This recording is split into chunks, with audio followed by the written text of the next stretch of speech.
Hello मेरे twelfth वाले भाई बहन। कैसे हैं आप सब? अच्छे होंगे आप। एग्जाम इंग्लिश का कैसा गया आपका?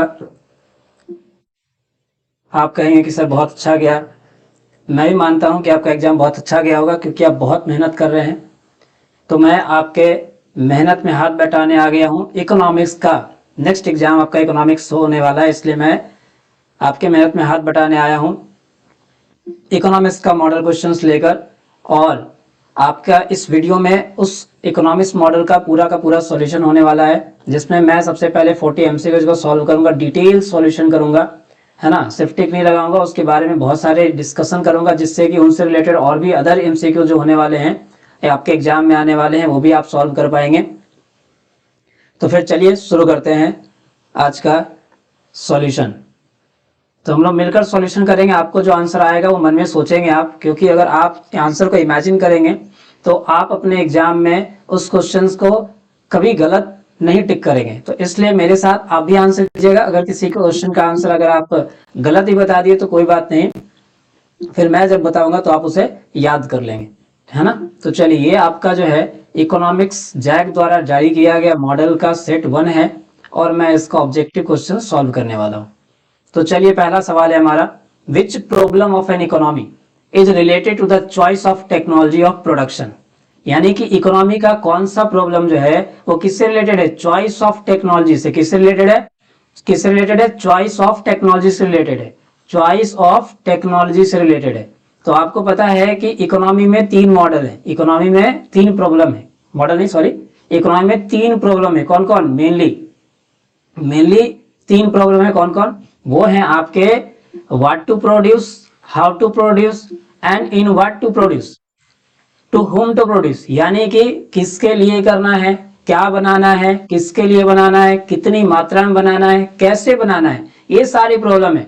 तो यहाँ पे चॉइस ऑफ टेक्नोलॉजी से जो है वो कौन सा प्रॉब्लम जो है वो रिलेट करता है। तो आपको पता है कि अगर हमें कोई भी गुड्स बनाना होगा तो हम 2 ही टेक्नोलॉजी का इस्तेमाल कर सकते हैं। पहला पहला लेबर टेक्निक यानी ह्यूमन बींग्स के ह्यूमन रिसोर्सेज का इस्तेमाल करके हम चीजों को हैंडमेड यानी हाथों से बनवा सकते हैं। या फिर हम किसका सहारा ले सकते हैं? हम सहारा ले सकते हैं मशीन्स का सहारा ले सकते हैं। क्या ले सकते हैं? हम किसी मशीन का सहारा ले सकते हैं।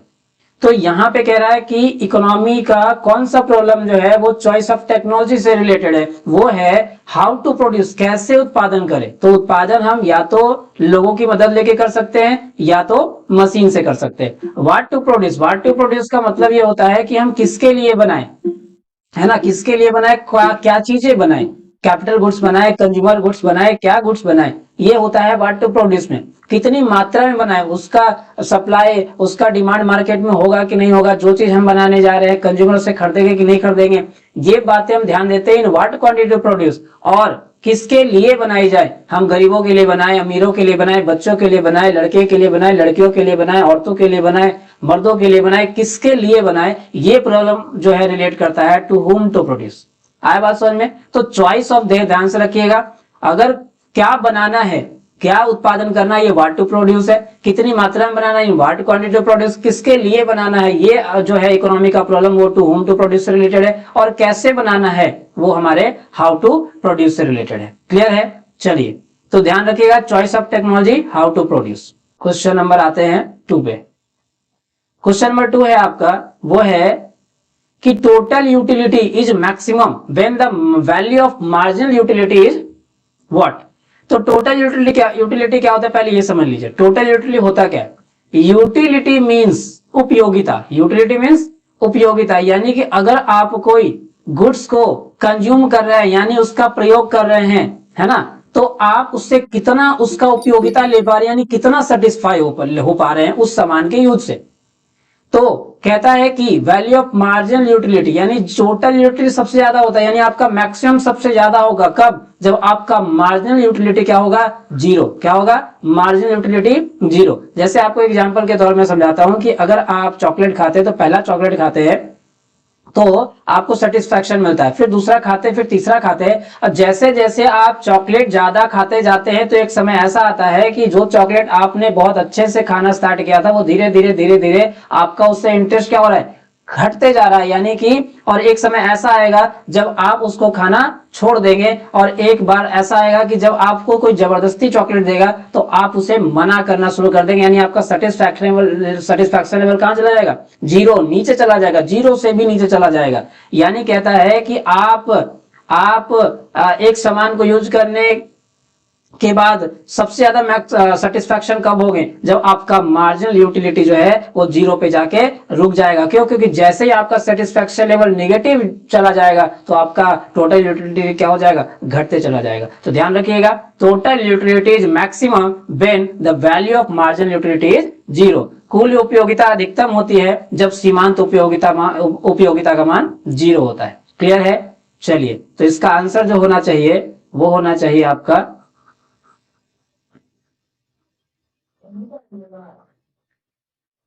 वो आपका होना चाहिए, एक सेकंड में ऐसे इरेज करके फिर से मैं बता देता हूं। ठीक है, अगर आप इसको कर्व से समझना चाहते हैं तो देखिए, मान लीजिए ये आपका एक्स एक्सिस है, ये आपका मान लीजिए वाई एक्सिस है ना। तो आपका क्या होता है, टोटल यूटिलिटी जो होता है, टोटल यूटिलिटी जो है वो आपका जो है ये ऐसे,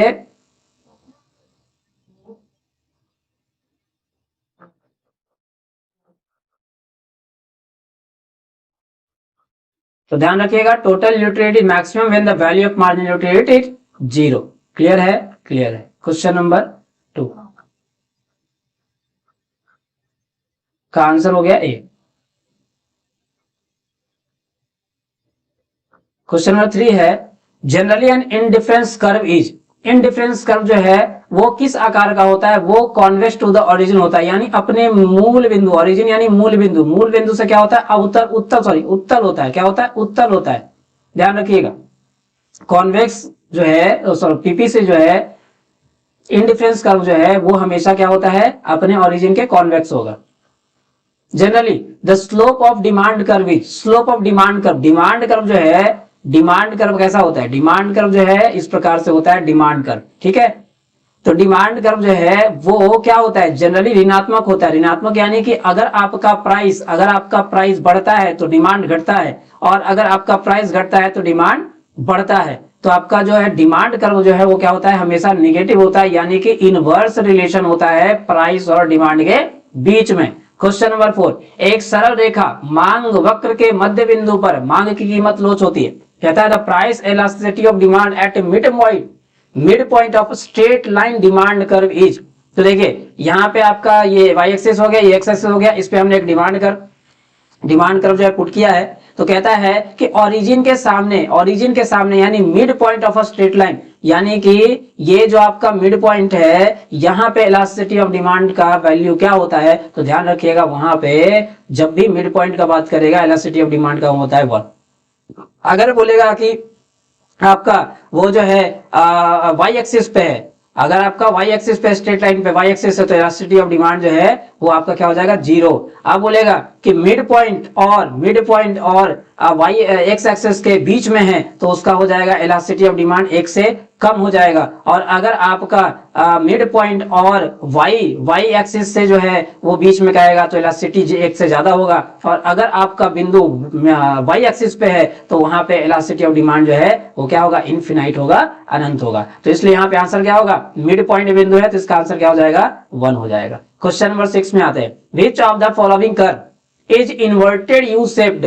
तो देखिए इन्वर्टेड यू का मतलब उल्टा यू, इन्वर्टेड यू का मतलब उल्टा यू। तो एवरेज प्रोडक्ट का जो है वो कर्व जो होता है वो उल्टा यू होता है, ध्यान रखिएगा। तो इन्वर्टेड यू किसका होता है, एवरेज प्रोडक्ट का होता है।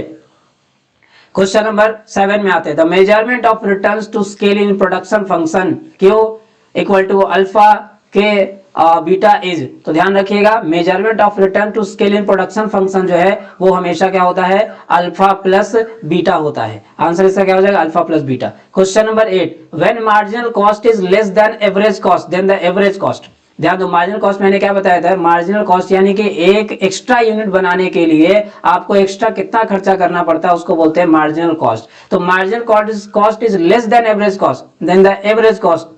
तो कहता है मार्जिनल कॉस्ट जो है वो एवरेज कॉस्ट से कम है, तो एवरेज कॉस्ट क्या होगा, घटेगा, क्योंकि अगर आप प्रोडक्शन का कॉस्ट घटा रहे हैं तो आपका एक यूनिट का जो एवरेज कॉस्ट होगा वो भी क्या होगा, घटेगा। तो ध्यान रखिएगा, मार्जिनल कॉस्ट अगर घटता है तो एवरेज कॉस्ट भी घटेगा। चलिए क्वेश्चन नंबर 9 में आते हैं, which cost does not change with the change in output. कौन सा कॉस्ट जो है वो चेंज इन आउटपुट यानी चेंज इन प्रोडक्शन यानी चेंज इन क्वांटिटी, जो आप गुड्स प्रोड्यूस कर रहे हैं उसके क्वांटिटी में चेंज होने के वजह से कौन सा कॉस्ट चेंज नहीं होता है। तो ध्यान रखिएगा, फिक्स्ड कॉस्ट चेंज नहीं होता है। कौन चेंज नहीं होता है, फिक्स्ड कॉस्ट चेंज नहीं होता है। कौन सा cost, average fixed cost. Total fixed cost तो चेंज होगा, क्यों, क्योंकि उसमें वेरिएबल कॉस्ट, अगर क्वांटिटी चेंज करेंगे तो वेरिएबल कॉस्ट क्या होगा, मार्जिनल कॉस्ट लगेगा, तो वो फिक्स्ड कॉस्ट को बढ़ाएगा बट एवरेज कॉस्ट को नहीं बढ़ाएगा, एवरेज फिक्स्ड कॉस्ट को नहीं बढ़ाएगा। क्वेश्चन नंबर 9 का आंसर हो जाएगा एवरेज फिक्स्ड कॉस्ट। ध्यान रखिएगा, चेंज इन आउटपुट के साथ टोटल फिक्स्ड कॉस्ट भी चेंज होता है, मार्जिनल कॉस्ट भी चेंज होता है, एवरेज वेरिएबल कॉस्ट तो चेंज होगा ही होगा, और लेकिन एवरेज फिक्स्ड कॉस्ट चेंज नहीं होगा। क्वेश्चन नंबर 10, निम्नलिखित में से किस बाजार में एक फर्म कीमत स्वीकारक होता है यानी प्राइस टेकर होता है। तो यहाँ पे पूर्ण प्रतियोगिता में जो होता है वो फर्म प्राइस टेकर होती है, प्राइस मेकर नहीं होती है। क्यों, क्योंकि एक कंपटीशन, एक मार्केट ऐसा है जहां पे बहुत सारे एक ही होमोजेनियस प्रोडक्ट बेच रहे हैं यानी आइडेंटिकल प्रोडक्ट बेच रहे हैं यानी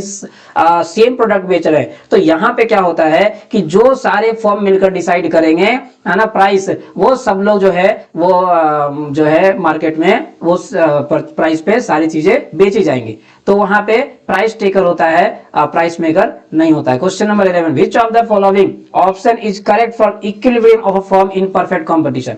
परफेक्ट कंपटीशन का मतलब जितना रेवेन्यू उतना cost, marginal revenue equal to marginal cost. तो पहले नजर में आपको लगा कि ये सही है, लेकिन ये सही नहीं है। तीनों इक्वेशन जो है वही है। कैसे देखिएगा, marginal revenue equal to marginal cost. तो आप गौर करेंगे कि अगर मार्जिनल रेवेन्यू है, मार्जिनल कॉस्ट अगर इधर प्लस में इधर आएगा तो आपका क्या हो जाएगा, मार्जिनल कॉस्ट हो जाएगा, और इक्वल टू क्या हो जाएगा, जीरो में। तो ये भी सही है।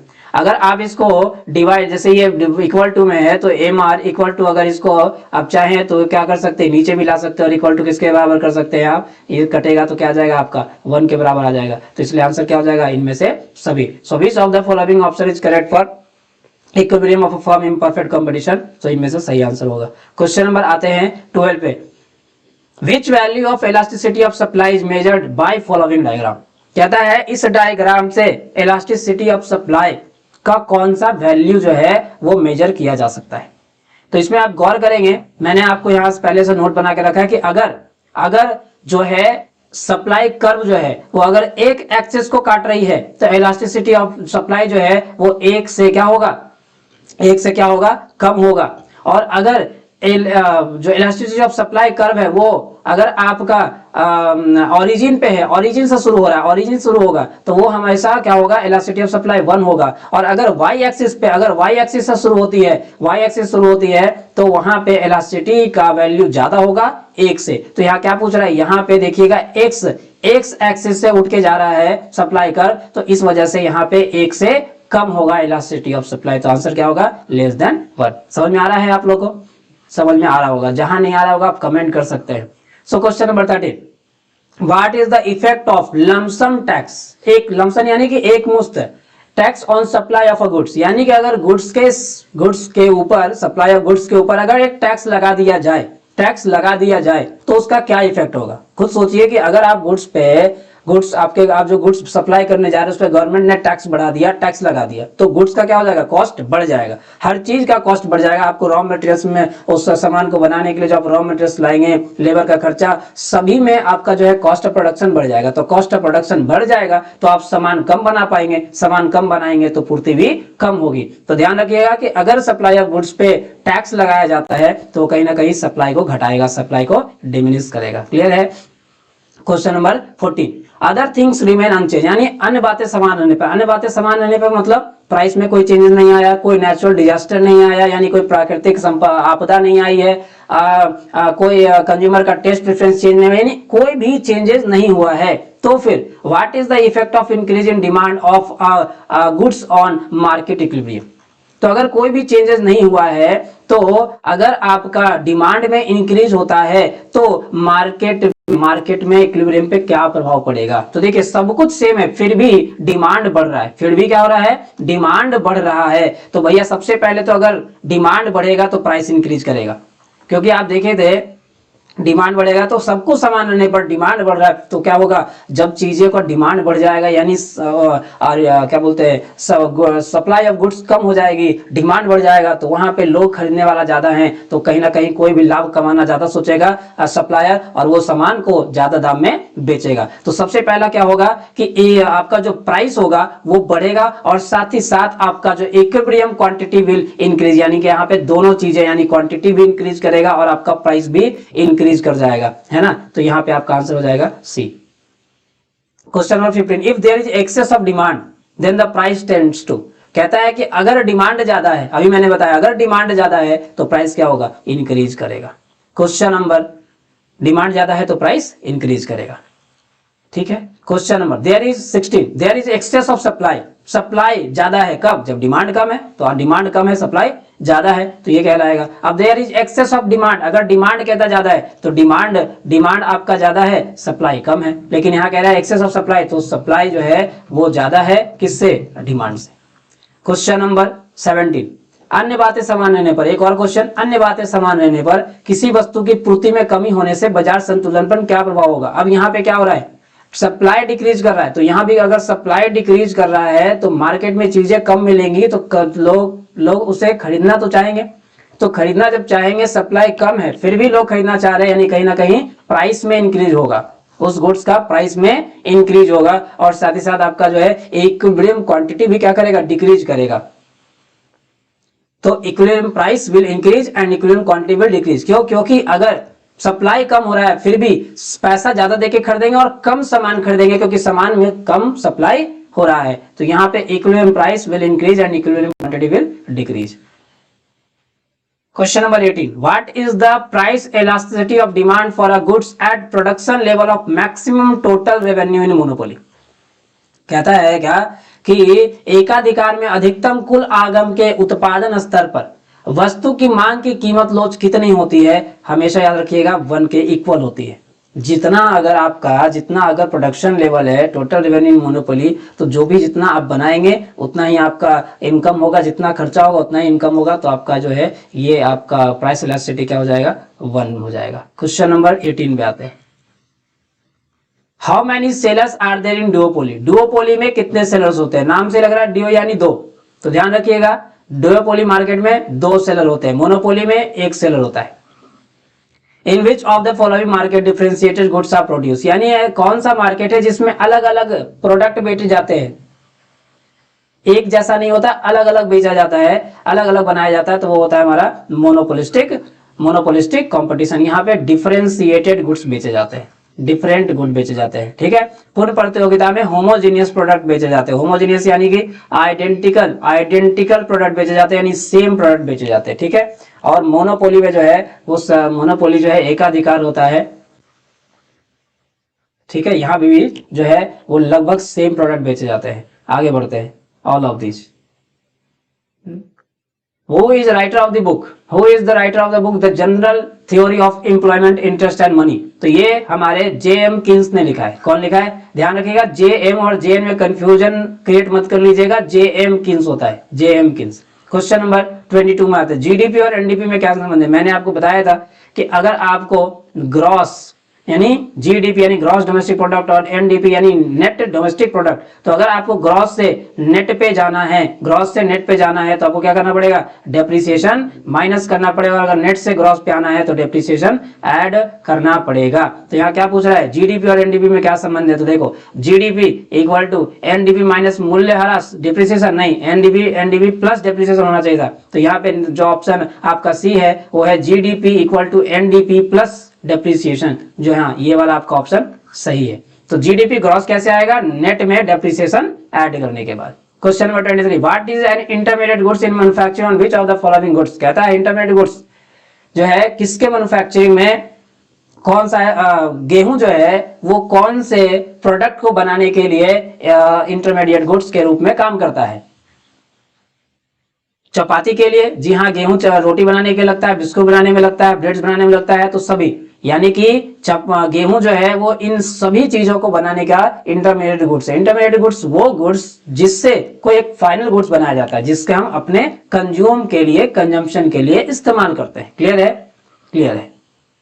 फिर आएगा विच of the following item is not included in the calculation of GDP in a year. कौन सा आइटम जो है वो जीडीपी कैलकुलेशन में नहीं आता है, वो आता है वैल्यू ऑफ न्यू कार। जी हाँ आएगा, इस साल बना है तो प्रोडक्शन जो है हुआ है, ये कार बिकेगा तो कहीं ना कहीं जो है आपका ये जीडीपी में वैल्यू एडिशन करेगा। तो ये आपका वैल्यू ऑफ न्यू कार होगा। ट्यूशन फी या टीचर, जी हाँ टीचर को अगर आप फीस देते हैं कहीं ना कहीं वो भी जो है मनी जनरेट करेगा। Selling price of a use car, देखिए यूज कार, आप जो एक बार कार खरीद लिए हैं फिर सेकेंड हैंड कार बेचेंगे, अगर मार्केट में आप यूज किया हुआ कार बेचेंगे तो ये प्राइस जो है जीडीपी में ऐड नहीं होगा, क्योंकि ये कार का प्राइस एक बार जीडीपी में ऐड हो चुका है तो दोबारा इस कार का वैल्यू जीडीपी में ऐड नहीं होगा, किसी भी देश के टोटल इनकम में ऐड नहीं होगा। तो ध्यान रखिएगा, selling of price of a second hand car, second hand bike, second hand चीजें, इसका कैलकुलेशन ऑफ जीडीपी में ऐड नहीं होता है, इंक्लूड नहीं किया जाता है। So GDP can be calculated by which of the following methods, method of value addition, expenditure method, income method, all of these. तीनों मेथड का इस्तेमाल होता है आपका जीडीपी को कैलकुलेट करने के लिए, नेशनल इनकम को कैलकुलेट करने के लिए। कहता है इन द डिमोनेटाइजेशन, डिमोनेटाइजेशन मतलब विमुद्रीकरण, नोटबंदी, साफ भाषा में बताए तो नोटबंदी 2016 में जो हुआ था वो कौन से करेंसी जो है वो सर्कुलेशन से यानी कि मार्केट से हटा लिए गए थे, वो हटाए गए थे 500 और 1000 के नोट। किसके नोट? 500 और 1000 के नोट। याद रखिएगा, विच of the following is not the function of central bank, central bank का काम क्या नहीं है? नोट इशू करना, जी हाँ है, जी है। साख नियंत्रण, जी हाँ बैंक के क्रेडिट को कंट्रोल करता है। पब्लिक से डिपॉजिट, हाँ पब्लिक से डिपॉजिट लेना काम इनका नहीं है, पब्लिक से डिपॉजिट लेना इनका काम नहीं है। पब्लिक से डिपॉजिट लेना किसका काम है? पब्लिक से डिपॉजिट लेना उनका काम है, कमर्शियल बैंक का काम है। बैंक ऑफ गवर्नमेंट, जी हाँ आरबीआई जो है गवर्नमेंट का बैंक होता है, तो इसीलिए इसका आंसर क्या हो जाएगा आपका? Accepting deposit with public. Question number 28 में आते हैं। भारत का केंद्रीय बैंक है, the central bank of India is कौन? भारत का केंद्रीय बैंक, मेन बैंक कौन है? भारतीय reserve bank of reserve bank of India. तो आपका ऑप्शन नंबर सी हो जाएगा। Question number 29, which of the following is the most liquid money? Most liquid money का मतलब जो कैश में ही है, जिसे हम तुरंत कैश में कन्वर्ट कर सकते हैं। तो इसका जैसे 4 सब प्रकार के मनी होते हैं, money M1, M2, M3, M4, जिसमें M1 जो है वो क्या होता है? सबसे लिक्विड होता है, यानी वो कैश के फॉर्म में ही होता है। जैसे आपके पास पड़ा हुआ पैसा, बैंक में पड़ा हुआ पैसा, चेक के फॉर्म में पैसा, ये सब सारे जो है वो M1 में आते हैं। Question number 30, the induce consumption of the in the consumption function, ये आपका कंजम्पशन फंक्शन का फॉर्मूला है। तो कहता है इज, तो कहता है the induce consumption in the consumption function, ये उसमें कहता है सी जो है consumption in the consumption function. तो ये आपका जो है वो इस पर डाउट लग रहा है, कंजम्पशन फंक्शन आपका जो होना चाहिए इंड्यूस कंजम्पशन, वो इसका आंसर आप कमेंट में करेंगे, इसका आंसर आप कमेंट करेंगे। क्वेश्चन नंबर 31 में आते हैं, MPC plus MPS, marginal propensity to consume, marginal propensity to save equal to क्या होता है? 1। यानी कि आप जो कमाई करते हैं उनमें जितना खर्चा करते हैं और उसमें से जितना बचाते हैं, उन दोनों को अगर आप जोड़िएगा तो कहीं ना कहीं क्या आएगा? इसका आंसर आपका 1 आएगा। तो इसका आंसर एमपीसी प्लस एमपीएस क्या हो जाएगा? हमेशा 1 हो जाएगा।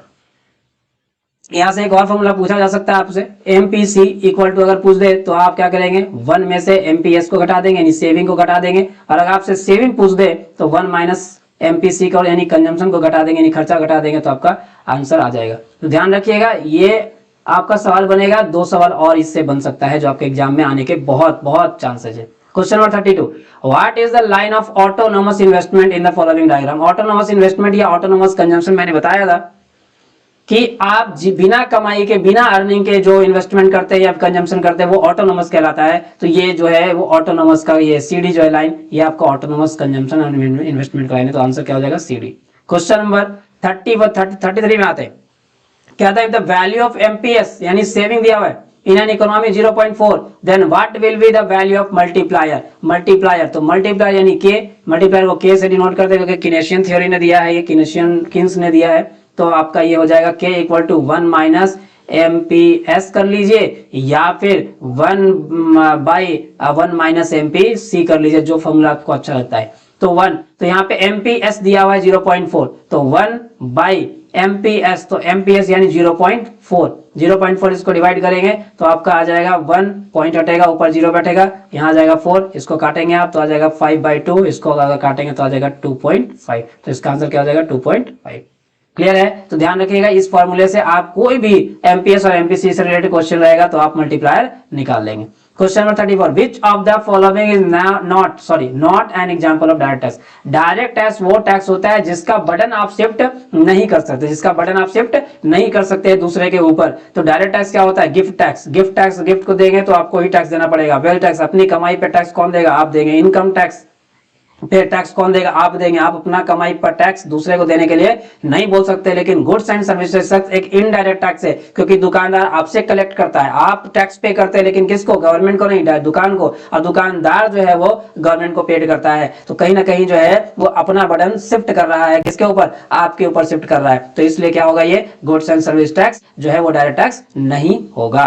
तो question number 35, which of the following is an example of public goods. Public goods वो गुड्स जो किसी का कंट्रोल में नहीं है, जिसको सभी लोग इस्तेमाल करते हैं। जैसे अगर आप कोई कार खरीदते हैं तो कार आपका है, तो वो पब्लिकली नहीं है। अगर आप जिसको देना चाहें वो दे सकते, नहीं देना चाहे तो नहीं दे सकते। चॉकलेट आप खुद खरीदेंगे, खुद खाएंगे, जरूर नहीं है कि आपको सभी को बांटना होगा। लेकिन सड़क जो कौन बनाया? सरकार ने बनाया है। ये सड़क आपकी नहीं हो सकती, इस पे चलने से आप किसी को रोक नहीं सकते। तो पब्लिक गुड्स वो गुड्स होती है जो सारे पब्लिक के लिए होता है सामान्य रूप से। तो ये हमारा सड़क जो हो जाएगा वो पब्लिक गुड्स हो जाएगा। क्वेश्चन नंबर 36, भारत में जीएसटी कब लागू हुआ? तो भारत में जीएसटी 2017 में लागू हुआ है। कब लागू हुआ है? 2017 में लागू हुआ है। What is the difference between revenue expenditure and revenue receipt? ध्यान रखिएगा, रेवेन्यू ये क्वेश्चन जो है वो गवर्नमेंट बजट का है। किसका है? गवर्नमेंट बजट का सवाल है। और गवर्नमेंट बजट जो है उसके दो कंपोनेंट्स थे। कौन कौन? एक था आपका एक्सपेंडिचर और एक था आपका रिसीट्स। एक था आपका एक्सपेंडिचर और एक था आपका रिसीट्स। और उसमें एक्सपेंडिचर में फिर दो कंपोनेंट थे। कौन कौन? एक था आपका कैपिटल और एक था आपका रेवेन्यू, है ना। और रिसीट्स में भी था क्या आपका? एक था कैपिटल रिसीट्स और एक था आपका रेवेन्यू रिसीट्स। तो revenue expenditure and revenue receipts का जो डिफरेंस है वो क्या होगा? रेवेन्यू डेफिसिट होगा। कौन सा? यानी राजस्व घाटा, यानी कि आपका जो खर्चा हुआ है गवर्नमेंट का वो ज्यादा हो गया है और गवर्नमेंट के पास पैसा कम आया है, तो उसको क्या हुआ है? घाटा हो गया है ना। अब यही अगर आपका रेवेन्यू रिसीट ज्यादा होगा और एक्सपेंडिचर कम होगा तो वहां पे क्या होगा? रेवेन्यू सरप्लस होगा। क्या होगा? रेवेन्यू सरप्लस होगा। क्लियर है? ध्यान रखिएगा। आगे बढ़ते हैं। सो व्यापार संतुलन क्या है? What is balance of trade? Balance of trade तो भैया difference between exports and imports. Difference between export and import जो है वो बैलेंस ऑफ ट्रेड कहते हैं। यानी एक देश कितना एक्सपोर्ट कर रहा है और कितना इंपोर्ट कर रहा है, उन दोनों का अगर डिफरेंस करिएगा तो उसको कहते हैं बैलेंस ऑफ ट्रेड।